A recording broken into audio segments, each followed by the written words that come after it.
Plus de 40 000 tonnes de pommes de terre risquent de pourrir si elles ne sont pas commercialisées d'ici le mois de février. Et le déficit pluviométrique ouvre la voie à la sécheresse. Alors que les puits d'eau et les barrages se vident, près de 20 millions de têtes de moutons sont amenées à périr si la situation persiste. Et les terres agricoles qui sont de plus en plus envahies par le béton. Voici le constat accablant que Mohamed Alioui a fait concernant le secteur de l'agriculture. 40 000 tonnes de pommes de terre risquent d'être perdues si on n'arrive pas à les écouler d'ici le mois de février. L'élevage de moutons est sérieusement menacé si la sécheresse persiste. Aujourd'hui, les agriculteurs achètent l'eau. Et je défie n'importe qui de ceux qui assurent le contraire de le prouver.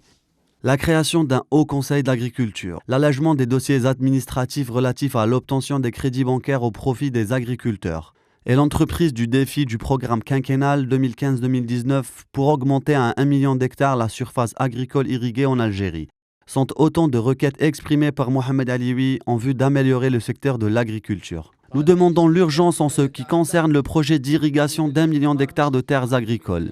Il faut aussi traiter le problème des 30 000 agriculteurs détenteurs d'actes de propriété et qui se voient refuser quand même l'exploitation de leurs terres. Et enfin, il faut impérativement parler de l'entrave bureaucratique qui ralentit l'octroi des crédits bancaires aux agriculteurs. L'appel de détresse lancé par l'Union nationale des paysans algériens a pour but de faire sortir l'agriculture algérienne de son état de latence.